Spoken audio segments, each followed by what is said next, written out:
إن الحمد لله نحمده ونستعينه ونستغفره ونؤمن به ونعوذ بالله من شرور أنفسنا ومن سيئات أعمالنا من يهده الله فلا مضل له ومن يضلله فلا هادي له ونشهد أن لا إله إلا الله ونشهد أن محمدا عبده ورسوله أما بعد فأعوذ بالله السميع العليم من الشيطان الرجيم۔ اے ایمان والو، انفقو، خرچ کرو اپنے مال کو، مما رزقناکم، اس میں سے جو رزق کے طور پر اللہ رب العزت نے تمہیں عطا کیا ہے، من قبل، اس سے پہلے، ان یأتی یوم لا بیع فیہ ولا خلۃ ولا شفاع، اس دن کے آنے سے پہلے اپنا مال خرچ کرو کہ جس دن نہ تو تجارت کی جا سکے گی اور نہ کوئی دوستی اس دن کام آئے گی اور نہ ہی کوئی سفارش کر سکے گا اللہ کے بارگاہ میں۔ اس دن کے آنے سے پہلے مالک نے فرمایا کہ تم اللہ کی راہ میں خرچ کرو۔ آج آپ کے معاشرے کے اندر یہ باتیں مشہور ہے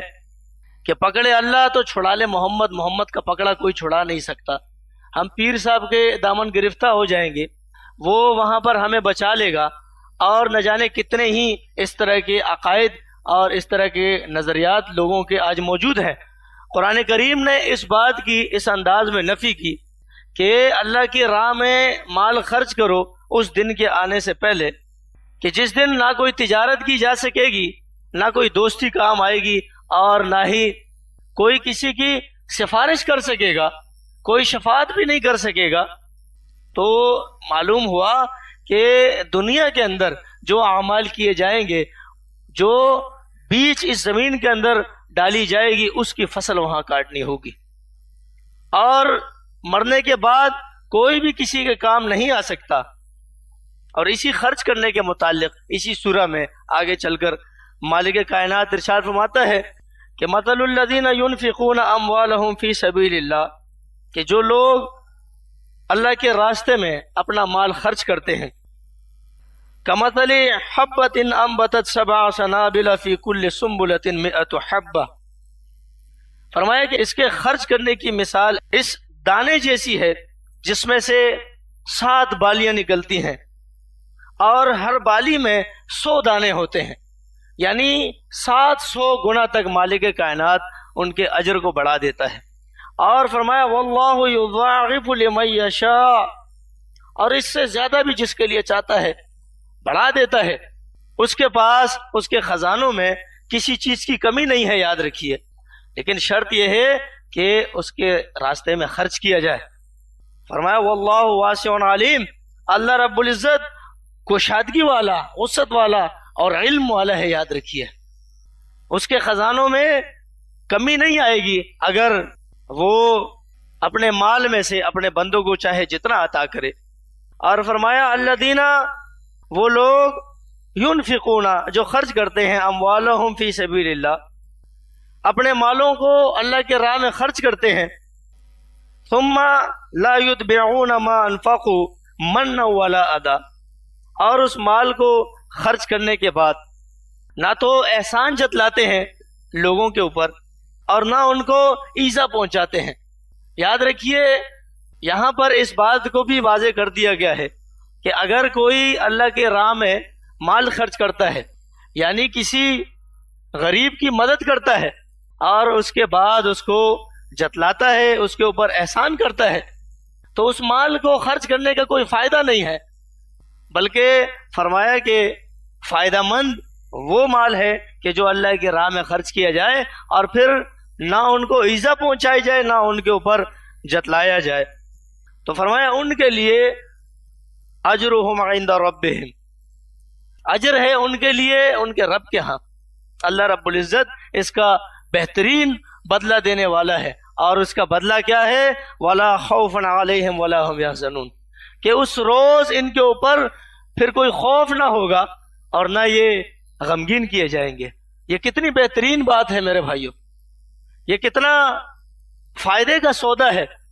کہ اللہ کا دیا ہوا مال اللہ کی راہ میں خرچ ہو رہا ہے، اور اس کے بدلے مالک فرماتا ہے کہ میرا دیا ہوا مال میرے راستے میں خرچ کیا، تو اس کا بدلہ یہ ہے کہ اب تمہارے اوپر نہ کوئی خوف ہوگا اور نہ تم غمگین کیے جاؤ گے۔ اللہ کا دیا ہوا مال، سورہ حدید کے اندر مالک ارشاد فرماتا ہے کہ من ذا الذی یقرض اللہ قرضا حسنا، کہ کون ہے جو اللہ رب العزت کو قرض حسنا دے، اللہ رب العزت کو قرض حسنا دے۔ کیا اللہ رب العزت کو ہمارے اموال کی ضرورت ہے؟ کیا اللہ تعالیٰ معاذ اللہ غریب ہو گیا ہے؟ ایسا نہیں ہے، وہ تو غنی ہے اور وہ تو عزیز ہے، لیکن اس کا مطلب یہ ہے کہ میرے بندوں کے اوپر خرچ کرے اور اس کا بدلہ فرمایا فَيُضَاعِفَهُ لَهُ وَلَهُ أَجْرٌ کریم، بدلہ اس کا یہ ہے کہ اللہ رب العزت اس کو اس کے بدلے بڑا چڑھا کر دے گا، اور ایک اکرام اور تکریم والا، عزت والا اللہ رب العزت ان کو بدلہ عطا فرمائے۔ اور فرمایا یوم تری المؤمنین، کہ قیامت کے دن آپ دیکھیں گے ایماندار مردوں کو، والمؤمنات، اور ایماندار عورتوں کو، یسعی نورہم بین ایدیہم وبایمانہم، ان کا نور جو ہے ان کے دائیں اور بائیں ان کے ساتھ دوڑتا رہے گا، ان کے ساتھ ہوگا۔ اور فرمایا بشراکم الیوم جنات تجری من تحتها الانہار خالدین فیہا، کہ اس دن ان کے لیے خوشخبری ہے، کس چیز کی؟ ان جنتوں کی جس کے نیچے نہریں بہتی ہیں، اور فرمایا اس کے اندر ہمیشہ ہمیشہ رہیں گے، ذالک هو الفوز العظیم، فرمایا یہ سب سے بڑی کامیابی ہے، یہ سب سے بڑی کامیابی ہے کہ تمہیں اس روز جنت میں داخلہ مل جائے۔ فرمایا فمن زحزح عن النار وادخل الجنت فقد فاز، جو اس روز جہنم کی آگ سے بچا لیا گیا اور جنت کے اندر داخل کر دیا گیا، فرمایا فقط فاز، یہ کامیاب ہو گیا، یہ کامیاب ہو گیا جو جہنم کی آگ سے بچ گیا۔ لیکن آج بڑے افسوس کی بات ہے کہ ہمارے معاشرے کے اندر کامیابی کا معیار جو ہے کچھ اور ہی رکھ لیا گیا ہے، اور وہ یہ ہے کہ جس کے پاس زیادہ پیسہ ہو، زیادہ کاروبار ہو، زیادہ فیکٹریاں ہو، اس کو کامیاب سمجھتے ہیں۔ اسی مال کے ذریعے سے جس نے جنت حاصل کر لی وہ کامیاب ہے میرے بھائیوں۔ کامیاب دراصل وہی ہے جس نے اسی مال کے ذریعے سے اپنے مالک کو راضی کر لیا۔ اور اسی طرح مالک ارشاد فرماتا ہے یا ایھا الذین آمنو، اے وہ لوگو جو ایمان لائے ہو۔ دیکھیں ایمان والوں سے خطاب فرما رہا ہے مالک، کیونکہ اللہ کے راہ میں جو سود والا مال لگاتا ہے، حرام مال لگاتا ہے، کسی کا حق مار کے اللہ کے راہ میں دیتا ہے، اس کا کوئی فائدہ نہیں ہے، اس کا کوئی فائدہ نہیں ہے، یاد رکھیے۔ بلکہ حلال مال جو حلال ذرائع سے کمایا گیا ہو، ایمان والوں کا مال جس کی بنیاد تقوی کے اوپر ہو، وہ مال اللہ رب العزت کو مطلوب ہے۔ اور اس میں بھی وہ چیز، چوتھے پارے کی ابتدائی آیت لن تنالوا البر حتى تنفقوا مما تحبون، کہ تم ہرگز نیکی تک نہیں پہنچ سکتے اس وقت تک جب تک کہ تم اپنی محبوب چیز اللہ کے راہ میں خرچ نہ کرو۔ جو چیز تمہیں سب سے زیادہ پسندیدہ ہو، ایسا نہ ہو کہ جس چیز سے تمہیں کراہیت محسوس ہو وہ تم اللہ کے راہ میں دو۔ جو تمہارے استعمال سے باہر ہو جائے وہ تم اللہ کے راہ میں دے دو، چاہے وہ پھٹے کپڑے ہوں، پھٹا جوتا ہو، جلی ہوئی روٹی ہو اور دیگر چیزیں۔ فرمایا کہ یہ نیکی نہیں ہے، بلکہ نیکی تو یہ ہے کہ تم پسندیدہ چیز اپنی جو ہے اللہ کے راہ میں خرچ کرو۔ اور یہاں پر فرمایا کہ یا ایھا الذین آمنو، اے وہ لوگو جو ایمان لائے ہو، ہل ادلکم، ایک پیغام دیا جا رہا ہے، ایک پیکج دیا جا رہا ہے، ایک بات کی طرف متنبہ کیا جا رہا ہے کہ ہل ادلکم علی تجارت تنجیکم من عذاب علیم، کہ کیا تمہیں ایک ایسی تجارت نہ بتائی جائے جس سے ہوگا کیا کہ جو تمہیں عذاب علیم سے نجات دے دے، عذاب علیم سے۔ اب عذاب علیم سے نجات تو وہ لوگ چاہیں کہ جن کی نگاہیں آخرت کے اوپر مرکوز ہوں، جن کے پیش نظر وہ جنتیں ہوں، تو ان کے دلوں میں اس بات کا زیادہ احساس ہو اور وہ اس کیفیت کو محسوس کریں کہ جس کا تذکرہ مالک کائنات نے اس آیت کے اندر کیا ہے کہ تمہیں اس تجارت کے اوپر ابھارا جا رہا ہے کہ جو تمہیں عذاب علیم سے نجات دے. اور اس میں پہلی اور بنیادی چیز کیا بتائی؟ تؤمنون باللہ، یہ کہ تم اللہ کے اوپر ایمان لے آؤ، ورسولی، اور اس کے رسول صلی اللہ علیہ وسلم کے اوپر بھی ایمان لاؤ، وتجاہدون، اور جہاد کرو، فی سبیل اللہ، اللہ کے راستے میں، باموالکم وانفسکم، اپنے مالوں سے اور اپنی جانوں سے. اپنے مال بھی اللہ کے راہ میں خرچ کرو اور اپنی جان بھی اللہ کے راہ میں لگا دو. ذالکم خیر لکم ان کنتم تعلمون، فرمایا کہ یہ بڑی بہتر بات ہے، تمہارے لیے بہتر یہی ہے. ان کنتم تعلمون، اگر تم اس بات کو جانو، اگر تمہیں اس بات کا احساس ہو تو یہ سب سے بہترین بات ہے کہ تم اپنے جان اور مال اللہ کے راہ میں لگاؤ. اور یہ تقاضا کیوں کیا جا رہا ہے؟ یہ انسان کا تزکیہ کرنے کے لیے، اس کا تزکیہ نفس کرنے کے لیے. جب مال انسان کی جیب سے نکلتا ہے تو ایمان والوں کو ایک فرحت، ایک خوشی محسوس ہوتی ہے، یاد رکھیے. تو فرمایا کہ اس مال کی محبت تم سے جاتی رہے گی. ایک وہ شخص ہے کہ جو اپنا مال گن گن کے جمع کر کے رکھتا ہے، آج 1 لاکھ ہو گیا، کل 2 لاکھ ہو گیا، پرسوں 3 لاکھ ہو گیا، جمع کر کے رکھتا ہے، اور اس میں سے فرض صدقہ یعنی زکوٰۃ نہیں نکالتا اور اسی طرح دیگر صدقات نہیں کرتا. تو اس کے متعلق اللہ کے رسول صلی اللہ علیہ وسلم کی حدیث کا مفہوم فرمایا کہ قیامت والے دن اس کا مال جو ہے یہ گنجا سانپ بن کر آئے گا. اور اگر صحیح بخاری اور صحیح مسلم کی مختلف روایت کو جمع کیا جائے تو مجموعی طور پہ اس سے ایک بات یہ نکلتی ہے کہ یہی مال، کہیں پر فرمایا کہ گنجا سانپ بن کر آئے گا، کہیں پر فرمایا کہ اس کا پیچھا کرتا رہے گا، کہیں پر فرمایا کہ اس کے جسم سے لپٹ جائے گا، کہیں پر فرمایا کہ اس کا جبڑا کھائے گا، کہیں پر فرمایا اس کا ہاتھ کھائے گا، اور اس سے کہے گا انا مالک انا کنزک، کہ میں تمہارا مال ہوں، میں تمہارا خزانہ ہوں، جس کو تم جمع کر کے رکھا کرتے تھے، اس میں سے تم زکوٰۃ نہیں نکالتے تھے اور تم صدقات نہیں کرتے تھے. اس مال کے متعلق یہ احکامات ہیں میرے بھائیوں. تو فرمایا کہ یہ تم جہاد کرو اللہ کی راہ میں اپنے اموال اور اپنی جانوں سے. اور یہ تقاضا اس لیے کیا گیا کہ سورہ التوبہ کے اندر مالک ارشاد فرماتا ہے ان اللہ اشتری من المؤمنین انفسهم واموالهم، کہ اللہ رب العزت نے سودا کر لیا ہے ایمان والوں کے ساتھ، اور ان کے جان اور ان کی مال خرید لیے ہیں، ان کے اموال اور ان کی جانیں اللہ رب العزت نے خرید لی ہیں. کس چیز کے بدلے خریدی ہیں؟ بدلے میں کیا ملے گی؟ فرمایا کہ ان کے جان اور اموال ہم نے خرید لیے ہیں بِأَنَّ لَهُمُ الْجَنَّةَ، جنت کے بدلے سے خرید لی ہے، جنت دیں گے ان کو. اور ان کی کیفیت بتائی کہ ان کا حال کیا ہے، یقاتلون فی سبیل اللہ فیقتلون ویقتلون، کہ یہ اللہ کے راہ میں قتال کرتے ہیں، قتل بھی کرتے ہیں اور خود بھی قتل ہوتے ہیں، جہاد بھی کرتے ہیں. اللہ کے رسول صلی اللہ علیہ وسلم کی حدیث مبارک جس میں فرمایا کہ رشک کے قابل نہیں مگر 2 لوگ ہیں. فرمایا لا حسد الا فتنتین، رشک کے قابل نہیں مگر 2 اشخاص ہیں، ان میں سے ایک وہ ہے رجل آتاہ اللہ مالہ،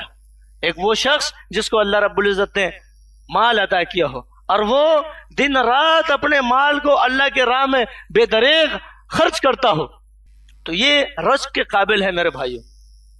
کہ اس کے اوپر رشک کیا جائے، اس سے حسد کیا جائے اور دل کے اندر یہ شوق پیدا ہو کہ ہم بھی وہ کام کریں جس طرح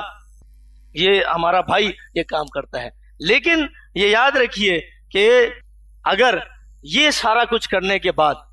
لوگوں کے ساتھ نیکیاں کرنے کے بعد، اپنا مال ان کے اوپر خرچ کرنے کے بعد، ان کے اوپر اگر احسان جتلایا جائے، ان کو ایذا پہنچائی جائے، ان کو تکالیف پہنچائی جائے، تو فرمایا اس کا کوئی فائدہ نہیں ہے. بلکہ فرمایا قول معروف و مغفرۃ خیر من صدقۃ، کہ ایک معروف بات، ایک بہترین بات اور عفو و درگزر کرنا، کسی کے خطا کو، کسی کی غلطی کو معاف کرنا، فرمایا کہ یہ نرم بات کہنا اور معاف کر دینا اس صدقے سے بہتر ہے جس کے بعد ایذا رسائی ہو، جس کے بعد اس کو تکلیف دی جائے. اور فرمایا واللہ غنی حلیم، کہ بے شک اللہ رب العزت بے نیاز ہے، اس کو تمہارے صدقات، تمہارے اموال کی کوئی ضرورت نہیں ہے، اور وہ انتہائی بردبار ہے. بردبار والی صفت یہاں پر لگائی اسی لیے ہے کہ اس سے پیچھے بات کیا بیان کی ہے کہ تمہیں بھی بردبار ہونا چاہیے، تمہارا بھی معاملہ ایسا ہو اپنے بھائیوں کے ساتھ اور دیگر لوگوں کے ساتھ انتہائی شفقت والا رویہ. یہ نہ ہو کہ تم اپنا مال کھلانے کے بعد ان کو جتلاتے رہو. فرمایا یا ایھا الذین آمنو، اے وہ لوگو جو ایمان لائے ہو، لا تبطلوا صدقاتکم بالمن والاذی، کہ اپنے صدقات کو ضائع نہ کرو احسان جتلا کر اور ایذا پہنچا کر. کالذی، اس کی طرح. مثال بھی دے رہا ہے مالک، دیکھیں کہ جو احسانات جتلاتا ہے، جو ایذا رسائی کرتا ہے اور دیگر معاملات کر، یہ کون لوگ ہیں؟ فرمایا کالذی، اس کی طرح، ينفقو، جو خرچ کرتا ہے، مالہ، اپنے مال کو، رئاء الناس، لوگوں کو دکھانے کے لیے، ولا یؤمن باللہ، اور اس کا اللہ پر ایمان نہیں ہے، والیوم الآخر، نہ آخرت کے اوپر ایمان ہے. فمثلہ کمثل صفوان علیہ، تو فرمایا کہ اس کی مثال صاف پتھر کی طرح ہے جس پر تھوڑی سی مٹی ہو، پھر اس پر زوردار بارش برسے اور وہ اسے بالکل صاف اور سخت چھوڑ جائے جیسے کہ پہلے تھا. آج آپ دیکھتے ہیں اموال لوگ اپنا خرچ کرتے ہیں، گلیاں بھی بناتے ہیں، گڈر بھی بناتے ہیں، سڑکیں بھی بنوا رہے ہیں اور فلاحی کام بھی کر رہے ہیں، لیکن مقصد کیا ہے؟ مقصد یہ ہے کہ الیکشن میں پھر ہمیں ووٹ ملے، ہم الیکشن جیتے، ہم وزیر بنے، ہم مشیر بنے. تو فرمایا کہ اس طرح مال خرچ نہ ہو آپ کا کہ آپ لوگوں کو دکھانے کے لیے خرچ کریں، بلکہ اللہ کی رضا کے لیے. اور اسی طرح جیسا کہ ایمان والے مردوں کو اللہ رب العزت نے مخاطب کیا ہے، اسی طرح اللہ کے رسول صلی اللہ علیہ وسلم نے ایمان والی عورتوں کو بھی مخاطب کیا ہے. جب اللہ کے رسول صلی اللہ علیہ وسلم نے عید کا خطبہ دیا اور صحابہ اکرام کے سامنے انہوں نے واعظ و نصیحت کی، پھر آئے ہیں اور خواتین کی طرف، اور ان کو بھی اللہ کے رسول صلی اللہ علیہ وسلم نے نصیحت کی. ان کے اندر بھی یہ جذبہ ابھارا مال کی محبت، تاکہ ان سے جائے اور مال اللہ کے راہ میں خرچ کریں. ان سے کہا کہ میں نے جہنم کے اندر تمہاری بہت زیادہ تعداد دیکھی ہے، زیادہ سے زیادہ اللہ کے راہ میں صدقہ کیا کرو، زیادہ سے زیادہ اللہ کے راہ میں اپنے مال خرچ کیا کرو. اور ایک سوال پر جب ان کا جواب دیا گیا تو عورتوں نے اپنے کانوں سے بالیاں اور انگلیوں سے انگوٹیاں نکال کر بلال رضی اللہ عنہ کے دامن میں ڈالنا شروع کیے. تو یہ جذبہ جیسا کہ ایمان والے مرد کا ہونا چاہیے، اسی طرح ایمان والی عورتوں کا بھی ہونا چاہیے کہ جو ان کے شوہر یا گھر کے ذمہ دار ان کو گھر کے خرچ کے لیے پیسے دیتے ہیں، اس میں سے پیسے بچائیں، تھوڑے تھوڑے کر کے پیسے بچائیں. اور یہ جذبہ ہونا چاہیے کہ اللہ کے دین کے لیے اللہ کا مال جو اللہ تعالیٰ نے دیا ہے اس کو خرچ کیا جائے تاکہ مالک ہم سے راضی ہو. یہ ایک انتہائی اہم ذریعہ ہے کہ جس کے ذریعے سے اللہ رب العزت کو راضی کیا جا سکتا ہے. میرے بھائیوں،